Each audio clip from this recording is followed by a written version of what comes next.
राजकुमारी रोजी की खूबसूरती की हर जगह चर्चा थी।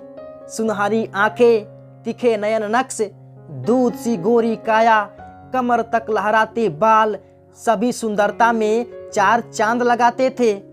एक बार की बात है, राजकुमारी रोजी को अचानक खड़े खड़े चक्कर आ गया और वह बेहोश होकर गिर पड़ी। राजवैद्य ने हर प्रकार से रोजी का इलाज किया, पर राजकुमारी रोजी को होश नहीं आ रहा था। राजा अपनी इकलौती बेटी को बहुत चाहते थे। उस देश के रजाऊ नामक ग्राम में विलियम और जॉन नाम के दो भाई रहा करते थे। विलियम बहुत मेहनती और चुस्त था और जॉन अव्वल दर्जे का आलसी था। सारा दिन खाली पड़ा बांसुरी बजाया करता था। विलियम पिता के साथ सुबह खेत पर जाता, हल जोतता व अन्य कामों में हाथ बटाता। एक दिन विलियम ने जंगल में तोतों को आदमी की भाषा में बात करते सुना। एक तोता बोला, यहाँ के राजा की बेटी अपना होश खो बैठी है, क्या कोई इलाज है? क्यों नहीं, वह जो उत्तर दिशा में पहाड़ी पर सुनहरे फलों वाला पेड़ है, वहां से यदि कोई फल तोड़कर उसका रस राजकुमारी को पिलाए तो राजकुमारी ठीक हो सकती है। तोते ने कहा, पर ढालू पहाड़ी से ऊपर जाना तो बहुत कठिन काम है, उससे फिसल कर तो कोई बच नहीं सकता। विलियम ने घर आकर सारी बात बताई तो जॉन जिद करने लगा कि वह फल मैं लाऊंगा और राजा से हीरे जवाहरात लेकर आराम की बंसी बजाऊंगा। फिर जॉन अपने घर से चल दिया। माँ ने रास्ते के लिए जॉन को खाना व पानी दे दिया। जॉन अपनी बांसुरी बजाता पहाड़ी की ओर चल दिया। पहाड़ी की तलहटी में उसे एक बुढ़िया मिली। वह बोली, मैं बहुत भूखी हूँ, कुछ खाने को दे दो। जॉन बोला, हट बुढ़िया, मैं जरूरी काम से जा रहा हूँ, खाना तुझे दे दूंगा तो मैं क्या खाऊंगा। और जॉन आगे चल दिया। पर पहाड़ी के ढलान पर पहुंचते ही जॉन का पांव फिसल गया और वह गिरकर मर गया। कई दिन इंतजार करने के पश्चात विलियम घर से चला। उसके लिए भी माँ ने खाना व पानी दिया। उसे भी वही बुढ़िया मिली। बुढ़िया के भोजन मांगने पर विलियम ने आधा खाना बुढ़िया को दे दिया और वो आगे स्वयं बढ़ गया।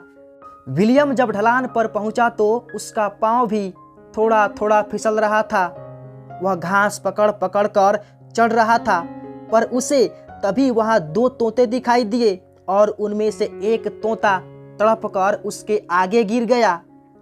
विलियम को चढ़ते चढ़ते प्यास भी लग रही थी और उसके पास थोड़ा ही पानी बचा था। फिर भी उसने तोते की चोंच में पानी डाल दिया। चोंच पर पानी पड़ते ही तोता उड़ गया और न जाने तभी विलियम का पैर फिसलना रुक गया। विलियम तेजी से ऊपर पहुंचा और सुनहरे पेड़ तक पहुंच गया। उसने पेड़ से एक फल तोड़ लिया। फल को तोड़ते ही उसमें जादुई शक्ति आ गई। उसने आंख मूंद ली और जब आंखें खोली तो स्वयं को पहाड़ी से नीचे पाया और उसके सामने वही बुढ़िया खड़ी मुस्कुरा रही थी। वह फल लेकर राजा के महल में पहुंचा और राजा की आज्ञा लेकर उसने फल का रस निकालकर राजकुमारी के मुंह में डाल दिया। रस मुंह में पड़ते ही राजकुमारी ने आंखें खोल दी। राजकुमारी बोली, हे राजकुमार, तुम कौन हो? विलियम बोला, मैं कोई राजकुमार नहीं, एक गरीब किसान हूँ। इतने में राजा व उसके सिपाही आ गए। राजा बोले, आज से तुम राजकुमार ही हो वत्स। तुमने रोजी को नई जिंदगी दी है, बताओ तुम्हें क्या इनाम दिया जाए। विलियम बोला, मुझे ज्यादा कुछ नहीं चाहिए, मेरे पास बहुत थोड़ी जमीन है। यदि आप मुझे 5 एकड़ जमीन दिलवा दें तो मैं ज्यादा खेती करके आराम से रह सकूंगा। राजा बोला, सचमुच तुम मेहनती और ईमानदार हो, तभी तुमने इतना छोटा इनाम मांगा है। हम तुम्हारा विवाह अपनी बेटी रोजी से करके तुम्हारा राज तिलक करना चाहते हैं। विलियम बोला, पहले मैं अपने माता पिता की आज्ञा लेना अपना फर्ज समझता हूँ। राजा विलियम की मातृ पितृ भक्ति देखकर गदगद हो उठा और बोला, उनसे हम स्वयं ही विवाह की आज्ञा प्राप्त करेंगे। सचमुच तुम्हारे माता पिता धन्य हैं जो उन्होंने तुम जैसा मेहनती व होनहार पुत्र पाया है। फिर राजा ने विलियम के पिता की आज्ञा से विलियम व रोजी का विवाह कर दिया और उसके पिता को रहने के लिए बड़ा मकान, खेती के लिए जमीन व काफी धन दिया। विलियम राजकुमारी के साथ महल में तथा उसके माता पिता अपने बड़े वैभवशाली मकान में सुखपूर्वक रहने लगे।